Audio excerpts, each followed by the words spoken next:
The rain didn't just fall that night, it attacked. It came down in sheets so thick you couldn't see 5 feet ahead, turning the streets into rivers and the wind into something that felt almost alive. Elijah Rivers gripped the steering wheel of his old pickup truck, leaning forward to peer through the blur of his wipers working overtime. He was exhausted, bone-tired, the kind of tired that settles into your shoulders after 10 hours of sanding, hardwood floors, and carrying lumber up 3 flights of stairs. All he wanted was to get home to Naomi, his 7-year-old daughter, who was waiting with his brother Micah. Maybe heat up some leftovers, maybe just collapse on the couch and let the sound of her laughter wash away the weight of the day. But then he saw her. At first, it was just a shape, a silhouette, huddled at the bus stop on the corner of Franklin and 8th. Most people would have kept driving. Most people would have told themselves it wasn't their problem, that someone else would help, that they had their own lives to worry about. And honestly, Elijah almost did the same thing, but something made him slow down. Maybe it was the way she sat so still, like a statue in the storm. Maybe it was the white cane clutched in her hands, or the way her clothes were soaked through, clinging to her like a second skin. Or maybe it was the fact that there was no bus coming. Not at this hour, not on this route. The last bus had left 40 minutes ago. She was alone, completely, utterly alone. Elijah pulled over, his headlights cutting through the rain and illuminating her face for just a moment. She didn't look up, didn't flinch. Her eyes, clouded and distant, stared straight ahead, unseeing. She wore a thin jacket, no umbrella, no bag, nothing. He sat there for a few seconds, engine idling, windshield wipers thumping back and forth. His mind was racing. What if she's dangerous? What if this is some kind of setup? What if I'm putting Naomi at risk by getting involved? But then another thought came, quieter but stronger. What if no one else stops? Elijah turned off the engine, pulled his hood over his head, and stepped out into the storm. The rain hit him like a fist, cold, relentless. He jogged over to the bus stop, his boots splashing through puddles, and crouched down in front of her. "Ma'am?" he called out, raising his voice over the roar of the storm. "Ma'am, are you okay?" She didn't respond. Her lips were trembling, her skin pale. She was shivering so hard her whole body shook.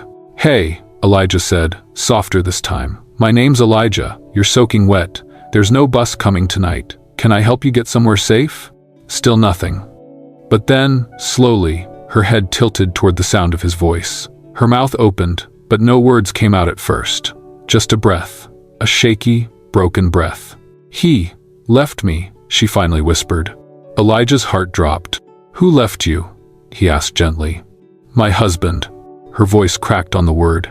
"He said he'd be right back. He told me to wait here. That was hours ago." Elijah looked around.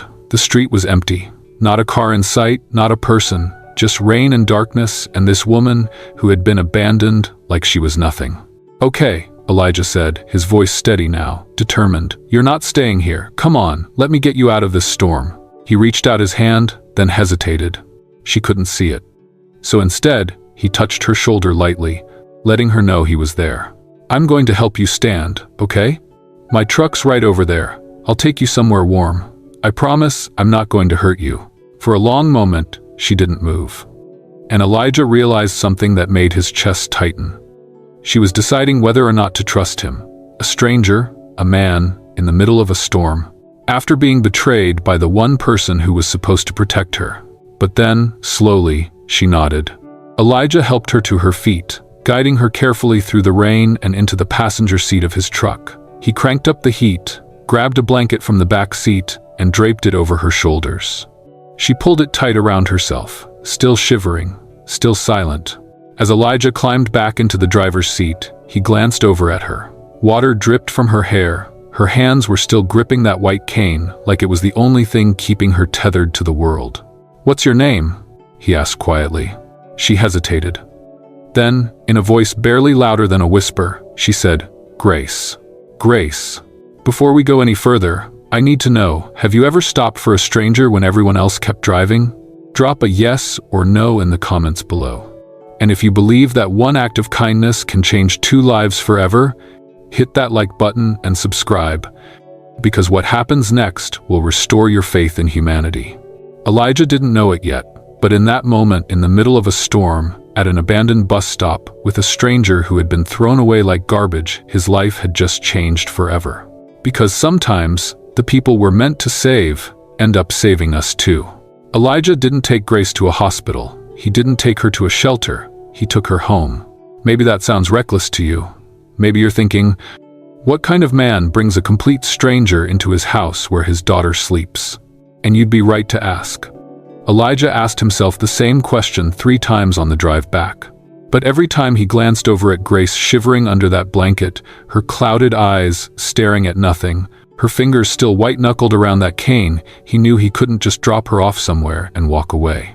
Some people you help from a distance. And some people you help by letting them know they're not invisible anymore. When Elijah pulled into the driveway of his modest 2-story house, the porch light was on. Micah had left it on for him, like always. Elijah killed the engine and turned to Grace. "We're here," he said gently. "My brother's inside with my daughter. They're good people. You're safe here. I promise." Grace nodded slowly, but she didn't speak. She hadn't spoken since she'd told him her name. Elijah came around to her side, opened the door, and carefully helped her out. The rain had slowed to a drizzle now, but the wind still bit at their skin. He guided her up the walkway, one hand lightly on her elbow, moving at her pace. When they stepped inside, warmth wrapped around them like a blanket. The smell of cinnamon and vanilla filled the air. Micah must have made hot chocolate for Naomi before bed. The house was small but clean, lived in. Pictures of Naomi covered the walls. A wooden cross hung near the door. Everything about it said home. Micah appeared in the hallway, his brow furrowed with concern. He was younger than Elijah by 2 years, with the same strong jawline and kind eyes. When he saw Grace soaked, trembling, barely able to stand, his expression shifted from confusion to immediate understanding. "Elijah," Micah said quietly. "What happened?" "Found her at the bus stop on Franklin," Elijah replied, his voice low. "Someone left her there, in the storm." Micah's jaw tightened. He didn't ask questions. He just nodded and disappeared into the hallway, returning moments later with a stack of dry clothes and towels. "Bathrooms down the hall," Micah said, his voice gentle as he addressed Grace directly. "I'll leave these right outside the door. Take your time." Elijah led Grace to the bathroom, described where everything was, the towel rack, the sink, the door handle, and then stepped back. "I'll be right out here if you need anything," he said. The door clicked shut. Elijah leaned against the wall and exhaled. His hands were shaking. Not from the cold, from something else. Anger, maybe, or heartbreak. He kept seeing her face in his mind, the way she'd looked at that bus stop, like she'd already given up, like she'd been erased. Micah appeared beside him, arms crossed. "You did the right thing." "Did I?" Elijah muttered. "I don't even know her story yet. I don't know who left her there or why. What if I just brought danger into this house? What if—" "You brought a human being out of a storm," Micah interrupted. "That's all you need to know right now." Elijah closed his eyes. His brother was right. But that didn't stop the questions from swirling in his mind. 20 minutes later, Grace emerged from the bathroom. She was wearing one of Elijah's old sweatshirts and a pair of sweatpants that were too big for her, but at least they were dry. Her hair was still damp, brushed back from her face. Without the soaking wet clothes and the rain streaming down her skin, Elijah could see her more clearly now. She was younger than he'd thought. Maybe early 30s, and beautiful, in a quiet, fragile way. But it was her eyes that stopped him. Not because they couldn't see, but because they looked so haunted. "Thank you," Grace said softly. Her voice was hoarse, like she'd been crying for hours. "You don't have to thank me," Elijah said. "Come sit down. Let me get you something warm to drink." He guided her to the couch, and Micah brought her a mug of hot chocolate. She wrapped both hands around it, letting the warmth seep into her fingers. For a long time, no one spoke. The only sound was the ticking of the clock on the wall and the faint hum of the heater. Finally, Elijah broke the silence. "Grace, you said your husband left you at that bus stop." She nodded. "How long ago?" "This afternoon," she whispered. "Around 2 o'clock." Elijah's stomach turned. "That was over 8 hours ago." "Did he say why?" Micah asked gently. Grace's hands tightened around the mug, her lips trembled, and then, slowly, she began to speak. "He told me we were going to visit his mother," she said, "that she was sick and needed help. He said he'd drive me there, and we'd stay the weekend. I believed him. I always believed him. Her voice cracked. But when we got to the bus stop, he told me to wait. He said he forgot something at home and would be right back. He helped me sit down, put my cane in my hand, and then... She paused, her breath hitching. Then he drove away. Elijah felt his chest tighten. I waited, Grace continued, her voice breaking. I waited for hours.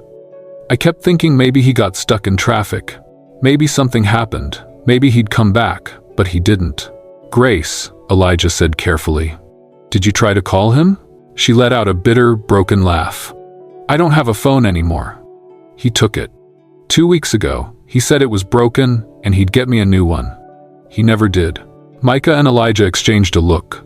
This wasn't an accident. This wasn't a mistake. This was planned. Grace, Elijah said slowly.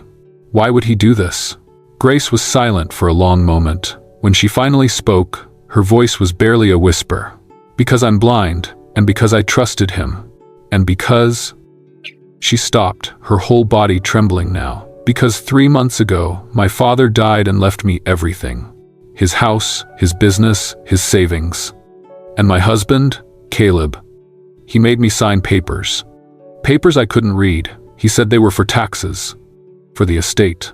He said he was protecting me. Elijah felt rage rise in his throat. But he wasn't. No, Grace whispered. He was stealing from me.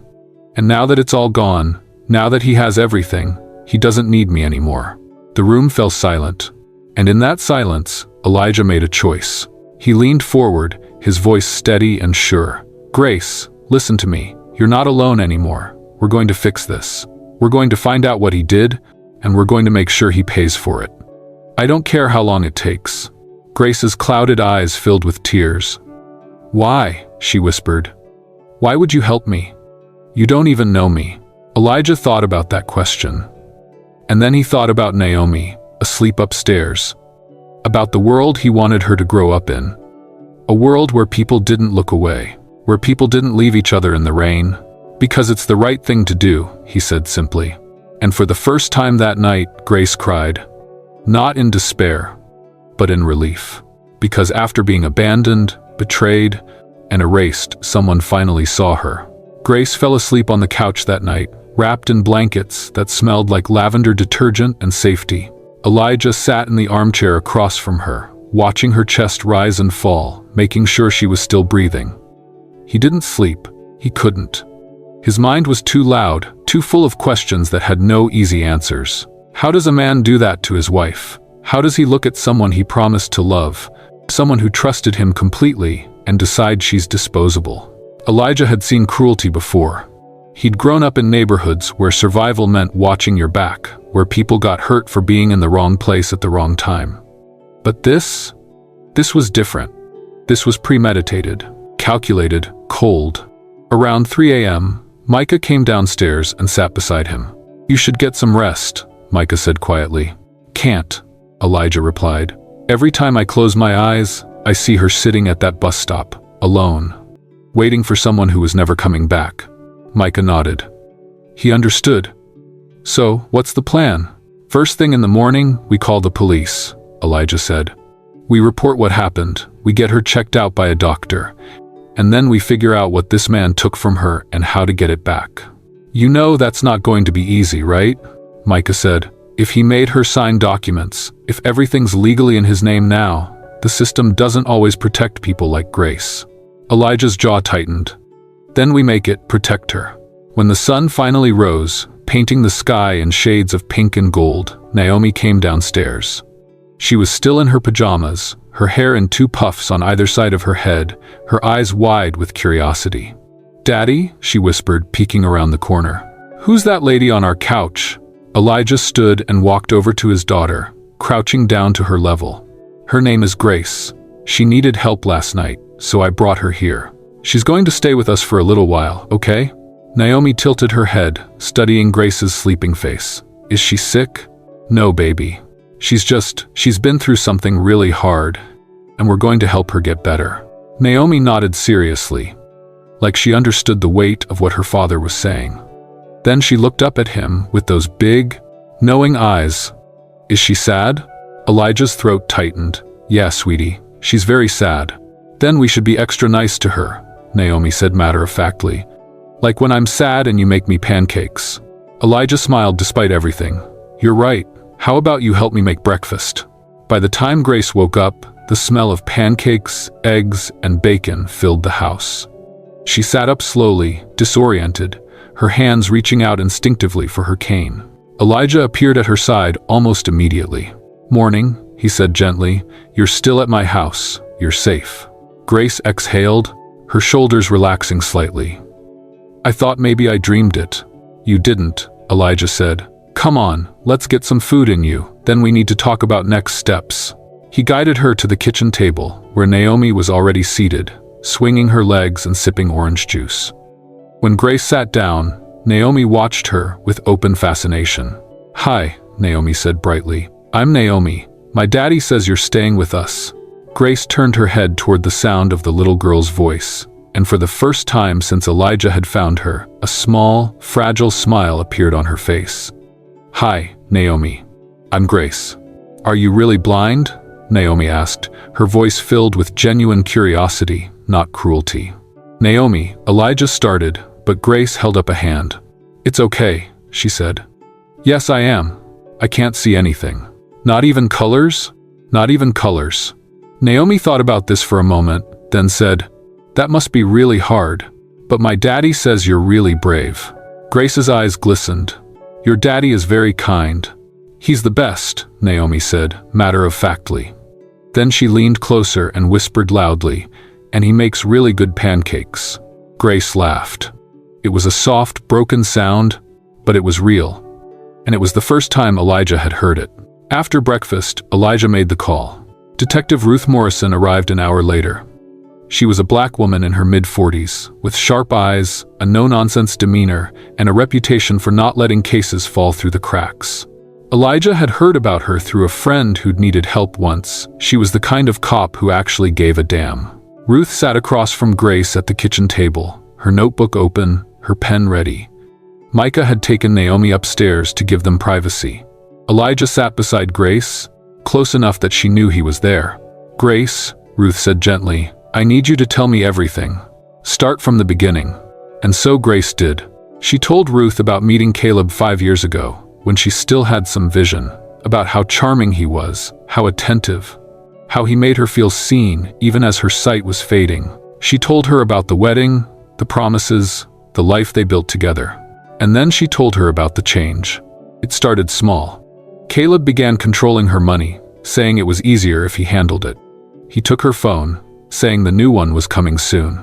He isolated her from friends, saying they were too busy, that they didn't really care. And when her father died and left her everything, his construction business, his house, his life savings, Caleb became someone else entirely. He had me sign papers, Grace said, her voice shaking. He'd put them in front of me and guide my hand. He said they were for taxes, for transferring the estate, for protecting us. I trusted him. I couldn't read them.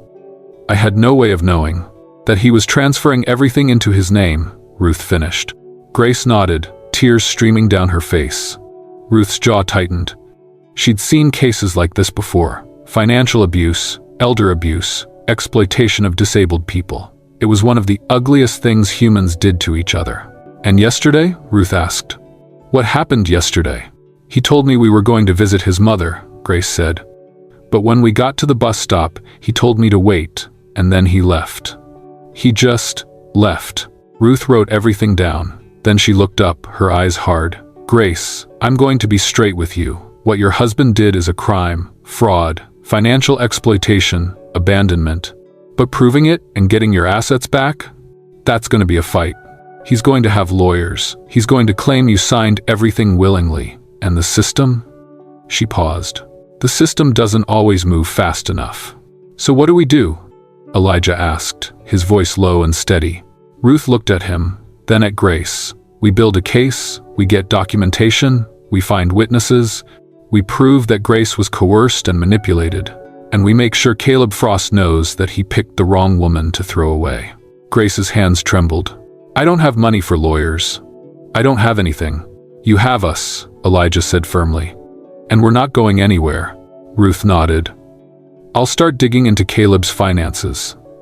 In the meantime, Grace, you need to stay somewhere safe, somewhere he can't find you. She can stay here, Elijah said without hesitation. Ruth raised an eyebrow. You sure about that? I'm sure.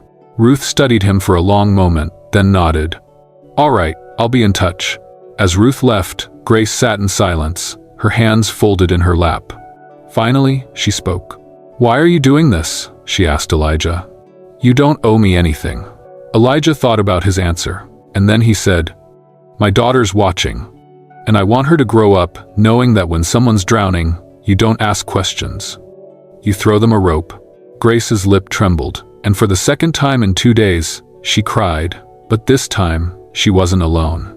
If you're feeling that fire in your chest right now, that anger at what Caleb did, and that hope that justice will actually come, leave a comment and tell me, do you believe Grace will win?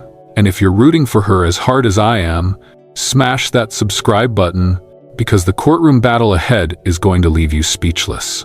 The next 3 weeks were some of the hardest of Grace's life, and some of the most hopeful. Detective Ruth Morrison worked the case like a woman possessed. She dug into Caleb Frost's finances, his phone records, his emails. She interviewed neighbors, co-workers, anyone who might have seen or heard something. And what she found made her blood boil. Caleb had been planning this for months. He'd opened new bank accounts in his name only. He'd transferred the deed to Grace's father's house. He'd liquidated the construction business and pocketed every cent. He'd even taken out credit cards in Grace's name and maxed them out, destroying her credit while padding his own accounts. And then, once he had everything, he'd erased her. But here's the thing about men like Caleb. They're arrogant. They think they're untouchable. They think no one will fight back. They're wrong. Ruth found a paper trail. Emails between Caleb and a lawyer discussing how to expedite the transfer of assets from Grace's father's estate.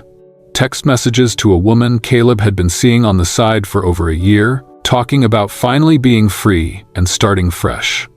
Bank statements showing massive withdrawals on the same day Grace was abandoned. It was all there, cold, calculated, cruel.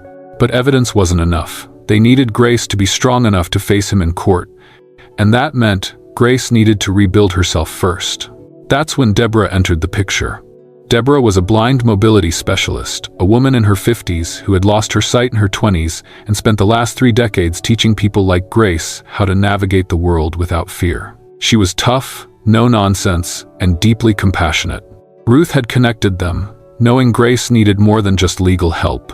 She needed to remember who she was. The first time Deborah met Grace, she didn't offer sympathy. She offered a cane. This one's better than what you've got, Deborah said, placing a sleek, lightweight white cane in Grace's hands. Collapsible, carbon fiber. Won't break on you when you need it most. Grace held it, turning it over in her hands. I don't even know if I can do this, she whispered. Do what? Deborah asked. Any of it. Testify. Fight back. I can't even walk down the street by myself without getting lost. Yet, Deborah said firmly, you can't do it yet. But that's why I'm here. We're going to train. We're going to build your confidence back. And by the time you walk into that courtroom, you're going to walk in like you own the place. Because you do. And so, every morning for the next 2 weeks, Deborah came to Elijah's house. They started small, walking from the front door to the mailbox, then down the block, then to the corner store. Grace stumbled. She got frustrated. She cried more than once. But she didn't quit. Naomi became Grace's unlikely cheerleader. She'd walk beside her, narrating everything she saw. Okay, Miss Grace, there's a crack in the sidewalk coming up. Step high. Good job. Now there's a tree on the left, but you're clear on the right. Grace would laugh despite her nerves, and slowly, step by step, she began to remember something she'd forgotten. She was capable. At night, Elijah would sit with her on the porch. They'd talk about everything and nothing. Grace told him about her father, a builder who taught her to see the world through touch and sound. Elijah told her about his late wife, who'd passed when Naomi was just 2, and how he'd learned to be both mother and father to his little girl. You're a good man, Elijah, Grace said one night, her voice soft. I'm just trying to do right, he replied. Most people don't even try, she said. You could have kept driving that night. You could have dropped me off at a hospital and never looked back. but you didn't. Why? Elijah was quiet for a long time. Then he said, because I kept thinking, what if it was Naomi? What if someday someone hurt her, left her somewhere, and the world just walked past? I'd want someone to stop. I'd want someone to care. Grace reached out, her hand finding his. She squeezed it gently. Thank you, she whispered. You don't have to thank me, Elijah said. Yes, I do, Grace replied, because you gave me something I thought I'd lost forever. What's that? Hope. But while Grace was rebuilding, Caleb was unraveling. He'd assumed no one would come looking. He'd assumed Grace would disappear into the system, that she'd be too ashamed or too broken to fight back. He was wrong. When Detective Morrison showed up at his door with a warrant, Caleb's smug smile faltered. When she informed him that Grace was alive, safe, and preparing to testify, he went pale. And when she told him that every transaction, every email, every lie was documented, he did what cowards always do. He hired the most expensive lawyer he could find and tried to spin a story. She signed everything willingly, Caleb told the press, who'd caught wind of the case. She's confused. She's vulnerable. I was trying to protect her, and now she's been manipulated by people who want my money. It was a lie so bold, so shameless, that it made Elijah's stomach turn. But Ruth wasn't worried. Let him talk, she said. The more he lies, the worse it's going to be for him in court. The day of the preliminary hearing arrived like a storm. Grace woke up early, her hands shaking as she dressed in a simple navy dress Deborah had helped her pick out. Elijah drove her to the courthouse, Micah and Naomi in the back seat. Naomi held Grace's hand the whole way. You're going to be amazing, Miss Grace, Naomi said, and if you get scared, just remember, we're right there with you. When they arrived, reporters swarmed, cameras flashed, people shouted questions. Elijah stayed close to Grace, his hand on her arm, guiding her through the chaos. Deborah walked on her other side, cutting a path like a warrior. Inside the courtroom, the air was thick with tension. Caleb sat at the defense table, his lawyer beside him, looking polished and confident. When Grace entered, Caleb's eyes locked on her. For just a moment, his mask slipped. He looked surprised, maybe even afraid, because Grace wasn't broken anymore. She was standing tall, her shoulders back, her cane in hand. And when she took her seat, she turned her face toward where she knew Caleb was sitting. She couldn't see him, but she wanted him to know she was there, that she hadn't disappeared, that she was fighting back. The judge called the court to order. Ruth laid out the evidence documents, emails, bank records, witness testimony. It was damning, devastating, undeniable.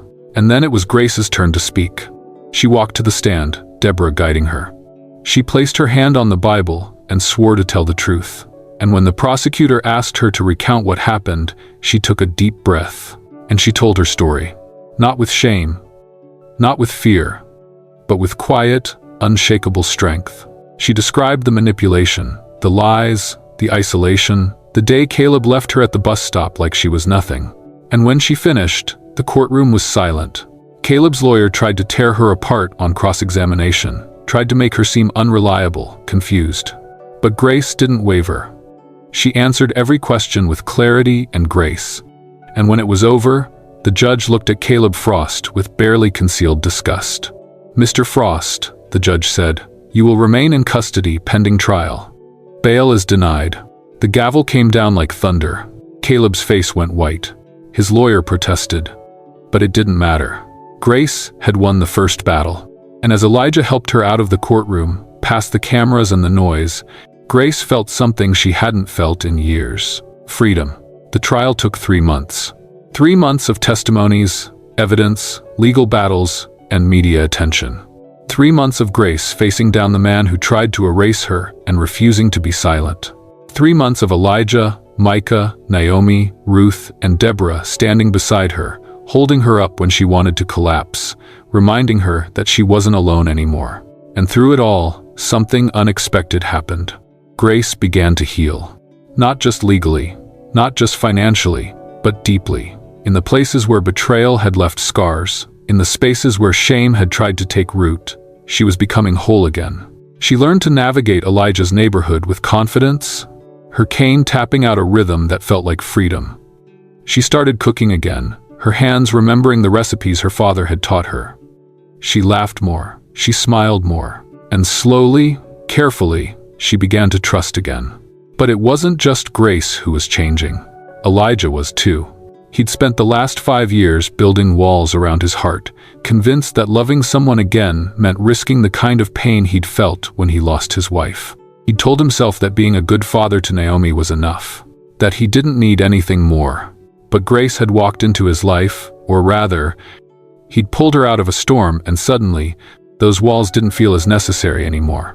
He found himself looking forward to their conversations on the porch, to the way she tilted her head when she listened to him, like every word mattered, to the sound of her laughter mixing with Naomi's in the kitchen, to the way she'd reach for his hand when she needed reassurance, and how natural it felt to hold hers back.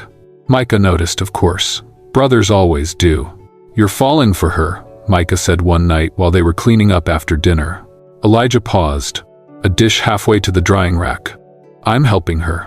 "You can do both," Micah said with a knowing smile. "And for what it's worth, I think she's falling for you too." Elijah wanted to argue, wanted to say it was too complicated, too soon, too much. But he couldn't. Because deep down, he knew Micah was right. The day the verdict came down, the courtroom was packed. Grace sat at the prosecutor's table, her hands folded in her lap, her breathing steady but her heart racing. Elijah sat directly behind her, close enough that she could feel his presence. Naomi was with Micah back at the house. This wasn't something a 7-year-old needed to see. Caleb sat across the room, his face a mask of cold indifference. But his hands told a different story. They were clenched into fists, his knuckles white. The jury filed in. 12 faces, 12 people who held Grace's future in their hands. The judge looked at the jury foreperson. "Has the jury reached a verdict?" "We have, Your Honor." The courtroom fell silent. You could hear every breath, every heartbeat. "On the count of fraud, how do you find the defendant?" "Guilty." Grace's breath hitched. "On the count of financial exploitation of a disabled person, how do you find the defendant?" "Guilty." Tears began to stream down Grace's face. "On the count of identity theft, how do you find the defendant?" "Guilty." And on it went, count after count, guilty, guilty, guilty. By the time the foreperson finished, Caleb Frost had been found guilty on all charges. The judge set sentencing for 2 weeks later, but everyone in that room knew what was coming. Prison. Years of it. Maybe decades. As the bailiffs led Caleb away, he turned back one last time, his eyes finding Grace. Maybe he was looking for fear, for brokenness, for the woman he'd tried to destroy. But that woman didn't exist anymore. Grace sat tall, her head high, her tears not of sorrow, but of release. And when Caleb finally disappeared through the doors, she let out a breath she'd been holding for months. It was over.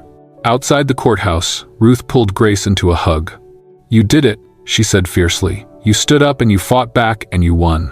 "We did it," Grace corrected, her voice thick with emotion. "I couldn't have done this without all of you." Deborah squeezed her shoulder. "You were always strong enough, Grace. You just needed to remember." Elijah stood off to the side, watching. His chest felt tight, his eyes burning. He'd seen Grace at her lowest, abandoned, broken, ready to give up. And now he was watching her stand in the sunlight, victorious. Grace turned, as if sensing him. "Elijah?" He stepped forward. "I'm here." She reached for him, and he took her hand. "Thank you," she whispered. "For seeing me when no one else did. For believing in me when I couldn't believe in myself." Elijah's voice came out rough, choked with emotion. "You don't have to thank me, Grace. You did this. You're the bravest person I've ever met." She smiled through her tears. And then, in front of reporters and cameras and the whole world, she did something she'd been wanting to do for weeks. She stood on her toes and kissed him. It was soft, gentle, full of gratitude and hope and something that felt a lot like love. When she pulled back, Elijah was smiling. "What was that for?" "For being the man who stopped," Grace said simply. 3 months after the trial, Grace stood in front of her father's house, her house now, legally and rightfully restored to her name. The construction business had been returned. The money Caleb had stolen was being recovered, piece by piece. It wasn't all back yet, but it would be. Deborah stood beside her. "You ready?" Grace took a deep breath. "I'm ready." She walked up the steps, her cane tapping confidently, and opened the door. The house smelled like wood and paint and memories. Her father's spirit was still here, woven into every beam and corner. Grace ran her fingers along the walls, tears streaming down her face. "I'm home, Daddy," she whispered. "I'm finally home." But home wasn't just a house anymore. Home was Naomi's laughter filling the kitchen on Saturday mornings. Home was Micah's terrible jokes and even worse cooking. Home was Deborah checking in every week, making sure Grace was thriving, not just surviving. And home was Elijah. 6 months after the trial, Elijah asked Grace to marry him. It wasn't elaborate, it wasn't flashy. It was just the two of them on the porch, where they'd spent so many nights talking, with Naomi hiding behind the door, peeking out and grinning. "I know we didn't meet the normal way," Elijah said, his voice soft. "And I know this past year has been anything but easy. But Grace, you've changed my life. You've reminded me what it means to fight for something, to believe in something. And I don't want to spend another day without you in it." He placed a simple ring in her hand, a band with small, raised engravings she could feel. "Will you marry me?" Grace's hands trembled as she traced the engravings. They spelled out a single word, beloved. "Yes," she whispered, tears streaming down her face. "Yes, Elijah, 1,000 times yes." Naomi burst through the door, squealing. She said yes, Daddy. She said yes. And just like that, in the most unexpected, beautiful way, a family was born. Not through blood, not through obligation, but through choice. Through love. Through the decision to stop when everyone else kept driving. A year later, Grace stood at a microphone in front of a community center. She'd been invited to speak about her experience, to share her story with other survivors of abuse, exploitation, and abandonment. Elijah sat in the front row, Naomi on his lap, Micah beside them, Deborah a few seats over. Ruth in the back, arms crossed, proud smile on her face. Grace took a breath and began. "A little over a year ago," she said, her voice steady and strong, "I was left at a bus stop in the rain. I was abandoned by the man I loved, robbed of everything I had, and left to disappear. And for a long time, I thought I had." She paused, letting the words settle. But then something happened. A stranger stopped. A man named Elijah Rivers saw me when I'd been made invisible. And he didn't just help me that night, he helped me remember who I was. Her voice grew stronger. "I'm standing here today, not because I'm special, but because someone chose to care. And I want you to know, if you're sitting here feeling invisible, feeling erased, feeling like no one sees your pain, you're wrong. Someone sees you. And it's not too late to fight back. It's not too late to reclaim your life. It's not too late to choose yourself." The room erupted in applause. And as Grace stepped down from the stage, Elijah met her at the bottom of the steps. He took her hand, and together, they walked out into the light. If you felt that moment in your soul, if you just watched a woman rise from the ashes and reclaim her life, drop it in the comments. And if this story reminded you that love isn't a feeling, it's a choice, hit that subscribe button and share this with someone who needs to remember they're not invisible. Because stories like this, they need to be heard.